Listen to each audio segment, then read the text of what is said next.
Mesdames et messieurs, bonsoir et bienvenue au journal. Vous êtes sur Spectrum Télévision.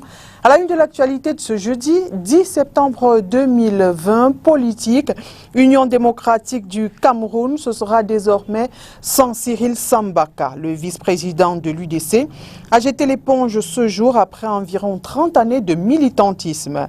La raison principale, redonner la légalité à l'UDC, qu'il a perdu par la non-application des textes après le décès de son fondateur.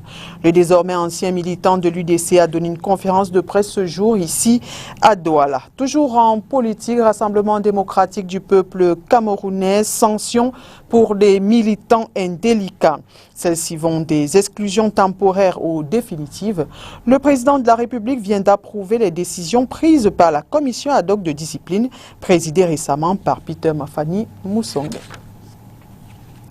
Mesdames et messieurs, une fois de plus, bonsoir et bienvenue au journal. Cyril Sambaka ne fait plus partie de l'Union démocratique du Cameroun. Il a claqué la porte à cette formation politique dans laquelle il a fait ses classes et milité pendant environ 30 ans.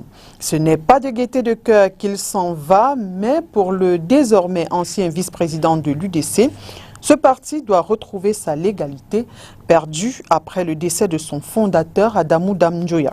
Cyril Sambaka a donné une conférence de presse ce jour ici à Douala en présence des membres de plusieurs obédiences politiques, de la société civile, des hommes de médias. Si sa prochaine destination politique reste encore inconnue, celui-ci dit être toujours pour la mutualisation. Je vous propose de l'écouter.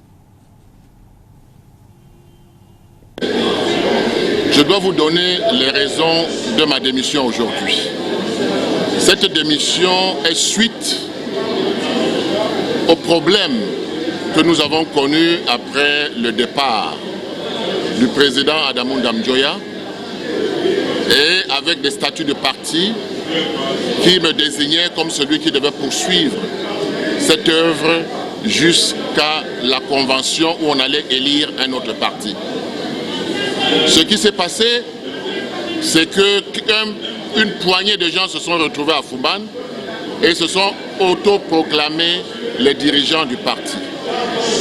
Dans la pure tradition de l'Union démocratique du Cameroun, j'ai tendu la main, j'ai attendu pour qu'on parle en famille et qu'on trouve des solutions qui puissent permettre que le parti retrouve la légalité. Il n'y a pas eu de suite. Et aujourd'hui, l'UDC se trouve dans l'illégalité. C'est la raison principale pourquoi j'ai anticipé cette démission pour que l'UDC retrouve la légalité. Comprend celui qui peut comprendre, l'UDC aujourd'hui peut retrouver la légalité. Chose en son temps. Aujourd'hui, j'ai démissionné, ce n'est pas de gaieté de cœur. C'est un parti où j'ai fait mes classes, où j'ai passé près de 30 ans avec d'autres. Mais rassurez-vous, vous avez vu cette salle aujourd'hui, tout le monde a compati, on n'a pas vu les chapelles politiques étaient confondues. Ça veut dire que mon problème a rassemblé. Ça veut dire que nous avons aujourd'hui la possibilité d'être fiers de nous-mêmes, parce que si je n'étais pas celui-là qui était fidèle dans la politique, il n'y aurait pas eu tous ces gens ici aujourd'hui. Ils sont venus me témoigner leur soutien. Maintenant, en ce qui concerne mon avenir politique, vous pouvez vous rassurer. Nous avons toujours travaillé pour la mutualisation. Avant même que je ne puisse avoir ce putsch, j'étais déjà en train de rassembler les Camerounais de tous bords. Parce que le Cameroun, c'est nous tous. Paul Biya, le président national du Rassemblement démocratique du peuple camerounais, vient d'approuver les décisions prises par la commission ad hoc de discipline présidée par Peter Mafani Moussongue. Ainsi, dans le rapport signé par le chef de l'État, on note plusieurs sanctions à l'endroit des cadres du parti, à l'instar de l'ancien adjoint au maire Saint-Éloi Bidon. Ce dernier s'exprime dans ce reportage de Mireille Chabzi. La commission de discipline du Rassemblement démocratique du peuple camerounais a rendu sa copie. Il en ressort 78 cas d'indiscipline sanctionnés au sein du parti au pouvoir et 11 autres mis hors de cause pour faits non établis. Cependant, il est décidé que l'ancien adjoint au maire de Yaoundé 6 est exclu temporairement des rangs du parti du flambeau ardent pour une période de 36 mois, soit 3 ans. Il est accusé de velléité de candidature. 36 mois d'exclusion, ça va servir à quoi d'exclure Saint-Éloi? Peut-être pour montrer que le parti a encore la main, pour refuser le débat contradictoire que le président a voulu, montrer qu'ils ont de l'autorité. C'est un virage à 180 degrés. Un retour à la dictature. Or, le président Biya aura souhaité que l'histoire retienne qu'il est l'homme qui a apporté la démocratie. Et quand cette démocratie ne peut même pas s'exprimer au sein de son parti, j'émets de sérieuses réserves sur la maîtrise du parti par le président. Des comptes au règlement de compte, il n'y a eu qu'un seul pas à franchir. C'est ce qu'estime Saint-Éloi Bidon, qui regrette les attitudes de ses camarades du parti qui tiennent le pouvoir décisionnaire. On m'a reproché ma liberté de ton. On m'a dit que j'étais très critique à l'endroit du parti et de ses dirigeants. Mais si je dis que le secrétaire général du parti a brillé par son incapacité à dynamiser le parti, est-ce que c'est une injure? Ce n'est pas faux. Si je dis qu'il a brillé par son incapacité à organiser un congrès qui constitue un élément fondamental de renouvellement de l'élite politique, est-ce que c'est faux? Si c'est pour ça qu'on m'exclut du parti, je suis d'accord avec eux. Pour la simple raison que je suis de ceux qui pensent que quand l'indiscipline a toutes les audaces, le parti doit s'armer du courage et de l'autorité pour rétablir l'ordre par tous les moyens, y compris l'exclusion. Si c'est un crime de déclarer sa candidature, que je sois sévèrement puni, pour que je ne serve pas d'exemple à un autre militant. Donc si c'est pour ça, vraiment ils sont dans leur rôle. Mais je dis, m'exclure, comme on dit en Tchang, à Kopinku. Toutefois, il faut rappeler qu'au sortir de cette commission de discipline du RDPC, il n'y a pas que Saint-Éloi Bidon qui soit sanctionné. En effet, on compte aussi des militants traduits devant la commission de Mafani Moussongé qui sont connus, tels que le maire de Yaoundé 1er Jean-Marie Abouna, le sénateur du Sud Grégoire Mbamba ou encore Charles Atanganamanda au cadre. Amougou Tamba, encore appelé Ekoro, seul candidat à Messa Kouaba, vient d'être déclaré chef par le sous-préfet de Yaoundé 2e. Il remplace à ce poste M. Biloa Efa, destitué par arrêté du ministre de l'administration territoriale.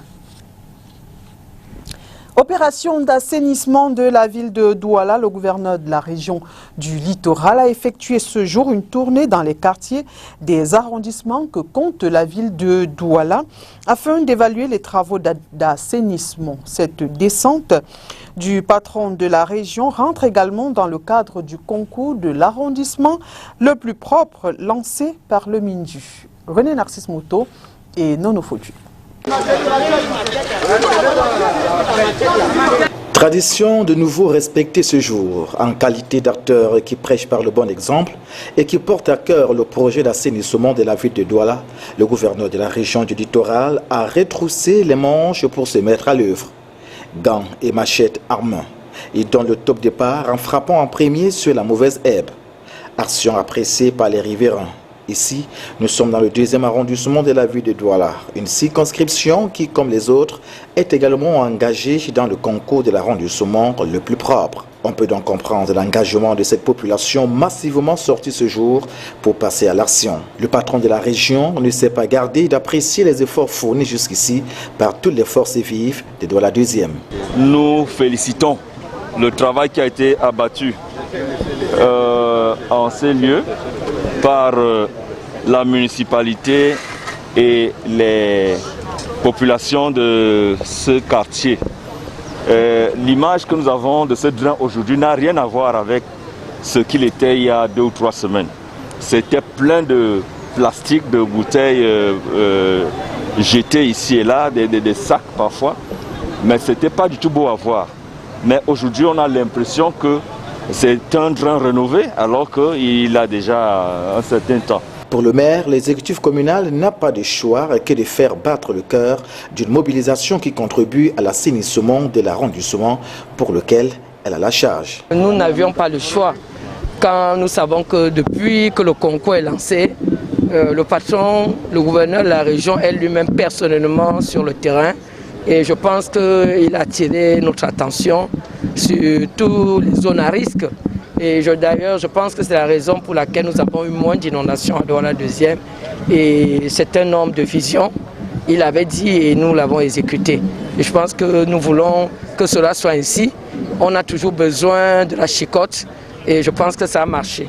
La tournée du gouverneur de la région du littoral s'est poursuivie dans 4 autres arrondissements continentaux que compte la ville de Douala.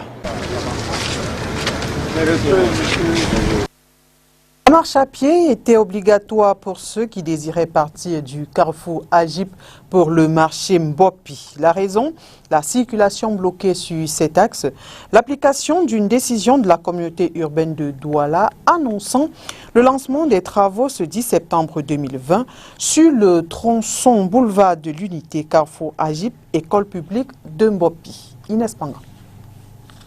La marche à pied est imposée à tous ceux qui souhaitent quitter du carrefour Agip pour le marché Mbopi à Douala. Prendre le transport en commun, c'est l'état de la route qui fait en sorte que je sois obligé de marcher. Comme vous pouvez le voir là maintenant. Je marche à pied parce qu'on a bloqué la route en cause des inondations des pluies et que la route est en mauvais état. Surtout. La circulation bloquée, les automobilistes sont contraints d'utiliser la déviation située à proximité de Camraï. Et les forces de l'ordre sur le site veillent que tous respectent cette nouvelle norme. C'est la mise en application d'une décision de la communauté urbaine de Douala. Dans un communiqué, l'institution annonce le lancement de travaux de réhabilitation du tronçon boulevard de l'Unité, carrefour Agip, école publique de Mbopi, à partir de ce 10 septembre 2020 et ce, pendant 30 jours. La plupart des usagers de cet axe rencontrés ce jour disent ne pas être au courant de cette note et attendent de voir la fin des travaux pour croire. Beaucoup d'annonces ont été faites déjà jusqu'ici. Donc c'est lorsque ce sera effectif que la satisfaction viendra au bout. Et comme d'habitude, parce qu'ils ont déjà arrangé ici plusieurs fois, donc c'est toujours leurs conneries qu'ils vont toujours faire là-bas. Il est à noter que ces travaux rentrent dans le cadre des chantiers d'entretien de certaines voiries de la ville de Douala. Encore régner en maître ou mieux en maîtresse absolue dans la ville de Douala après les pluies tombées dans la nuit du 9 septembre au 10 septembre 2020. Les habitants du quartier Sable, c'est dans le 5e arrondissement de la ville de Douala, ont dû abandonner leur domicile cette nuit. On se rappelle que la dite zone était fortement sinistrée après les pluies du 21 août dernier. Inès Panga. Lendemain de pluie dans la ville de Douala aux environs de 11 heures. Les eaux à maître absolu dictent leur loi aux habitants du quartier Sable dans le 5e arrondissement de Douala. Les uns et les autres compteront au nettoyage et au réaménagement de leur domicile. Les matériaux sont jusqu'au vers le plafond. Voilà le sac de lit qu'on a accroché là-bas. Tu vois? Tout ça là. Ça même, je viens de faire des sacs, ça a passé de chercher mon sac que je pars à l'église avec. Le cauchemar commence dans la nuit de ce 9 septembre 2020 avec la tombée des premières gouttes de dame pluie. On a entendu seulement les gouttes de pluie qui tombaient sur le toit. Je suis sorti à maintes reprises pour voir l'état de comment ça se passe. Mais j'ai vu que l'eau est en train de monter. J'étais obligé d'alerter toute la famille.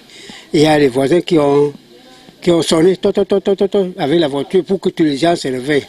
Parce que l'inondation ne se prenne pas comme la dernière fois. Je vais partir vers les 11 heures là. Nous étions tous en route là-bas. Dans la comparaison, les habitants de ce quartier estiment que cette inondation était plus importante que celle du 21 août dernier. Ça c'est la deuxième fois, hein, la deuxième fois la plus haute Donc quand on compte l'inondation, quand on parle d'inondation, il y a eu des petites fois où on ne tient pas beaucoup compte, mais les gens qui sont un peu plus proches du drain sont toujours touchés.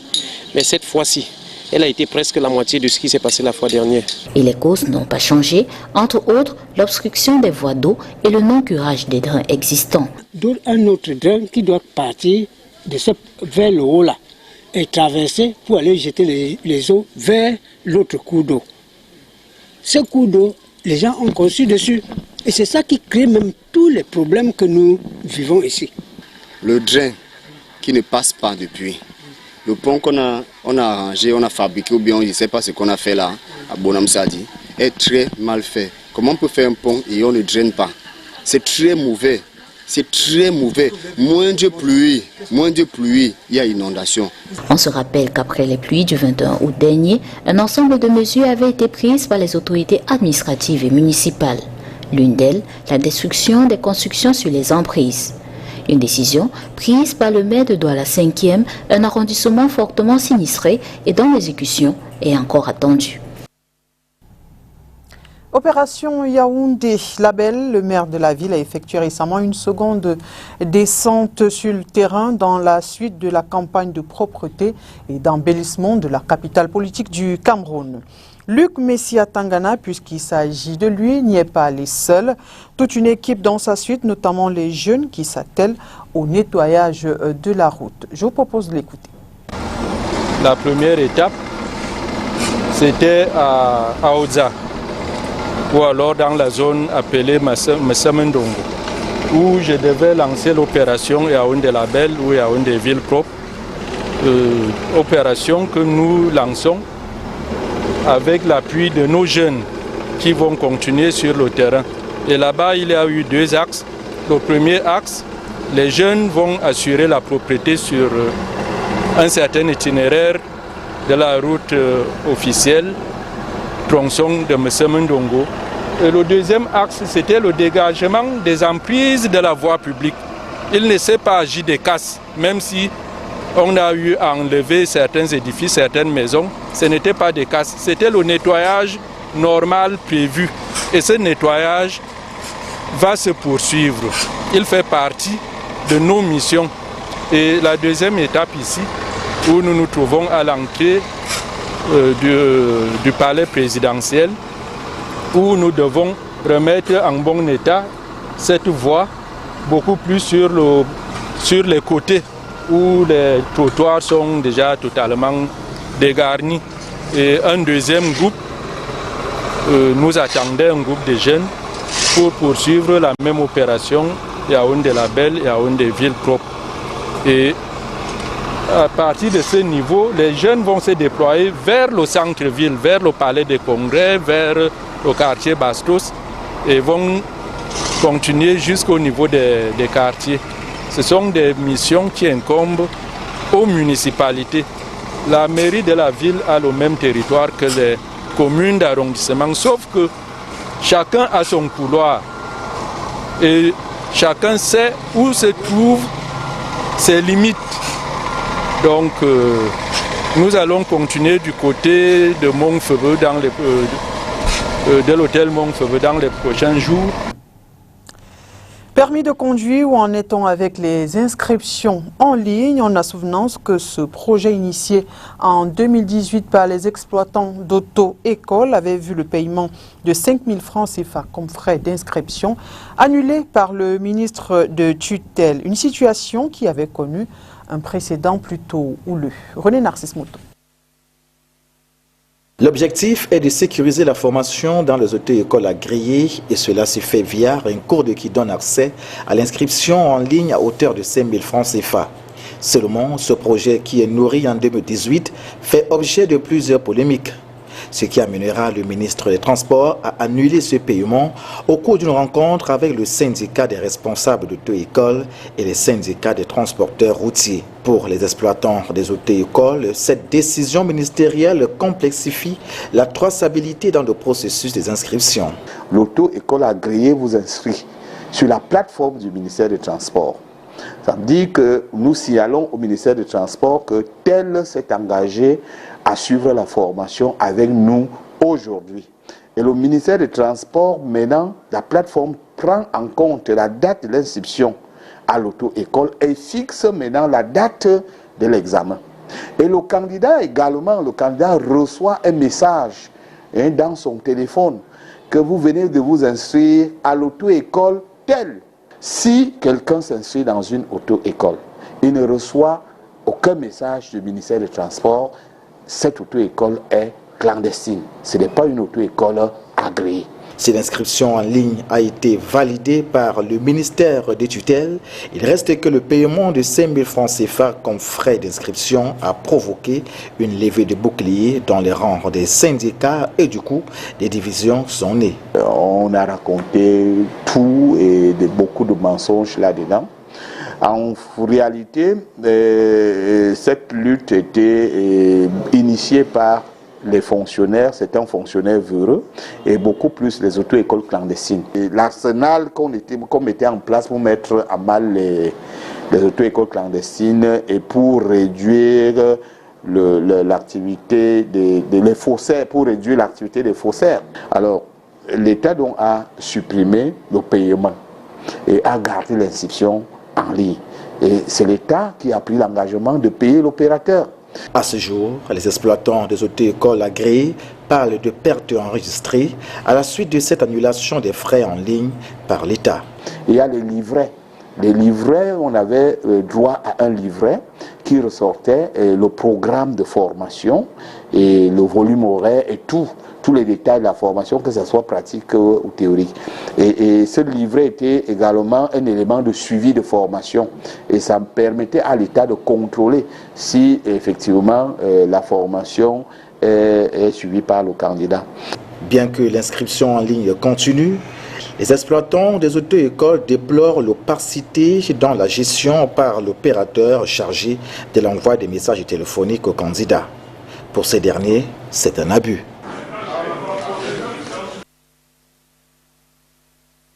Pour le 5 octobre prochain, à quelques semaines du début, certains manuels scolaires manquent encore à l'appel dans les librairies et autres espaces marchands. Le problème a été au centre des débats d'une rencontre entre acteurs à Yaoundé.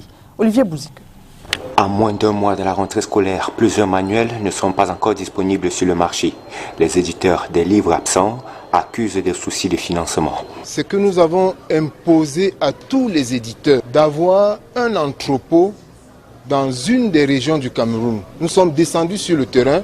Quelques éditeurs n'ont pas encore ces entrepôts. La faiblesse fondamentale dans le secteur de l'industrie du livre au Cameroun, c'est la capacité à mobiliser des fonds pour permettre que les acteurs de la chaîne soient rassurés et libèrent le produit qui sera acheté. Pourtant, c'est depuis 5 mois que la liste officielle des manuels scolaires a été rendue publique. Le comité d'agrément des manuels scolaires et matériels didactiques déplore l'amateurisme de certains éditeurs. On est en train de professionnaliser le secteur de l'édition. On y va de façon progressive. Et de plus en plus, on aura des acteurs dans le secteur qui sont tous des professionnels. Cette rencontre entre responsables du conseil et les autres acteurs de la chaîne du livre leur a permis de mettre les points sur les i. Éditeurs, diffuseurs, distributeurs et libraires ont été sommés de prendre toutes les dispositions pour que les manuels soient disponibles sur le marché avant le 5 octobre dans le respect des prix réglementaires. Nous avons continué à travailler sur les prix pour qu'ils soient revus à la baisse. Nous n'allons pas raccourcir les listes, mais au terme de 3 années, qui est le délai prescrit par les textes pour réévaluer tout ce qui s'est fait, nous saurons exactement quels sont les éditeurs défaillants qui doivent sortir du marché, quels sont les distributeurs et les diffuseurs défaillants à qui on ne peut plus accorder l'agrément pour s'occuper des manuels scolaires. Cependant, le Conseil entend multiplier les échanges avec les acteurs de la chaîne du manuel afin de trouver des voies et moyens pour soutenir ce secteur, notamment à travers l'organisation des foires du manuel scolaire. En 1 minute, faisons le tour de l'information dans le continent Afrique avec VOA. Ouverture aujourd'hui au Mali de 3 journées de concertation nationale avec des centaines d'acteurs nationaux pour tenter de baliser la voie de l'après-push. Selon le chef de la junte, le colonel Assimi Goïta, ces rencontres jetteront les bases des réformes politiques et institutionnelles nécessaires à la refondation de la nation malienne. Le Parlement algérien a adopté jeudi le projet de révision de la Constitution, initiative phare du président Abdelmajid Tebboune. Une révision censée répondre aux revendications du mouvement Irak de protestation qui réclame un changement de système politique. Le docteur Denis Mukwege, lauréat du prix Nobel de la paix, est de nouveau sous la protection des forces de sécurité des Nations Unies en RDC après qu'il a reçu des menaces de mort. Il avait déclaré en juillet être l'objet de menaces après avoir condamné un massacre dans la région orientale du pays déchiré par des conflits. L'ambassadeur tunisien à l'ONU, Kaïs Kaptani, 49 ans, a indiqué mercredi à l'AFP avoir décidé de quitter la diplomatie tunisienne après avoir été limogé de son poste après seulement 5 mois de fonction. Il s'agit pour la Tunisie du deuxième remplacement de son ambassadeur à l'ONU en 7 mois.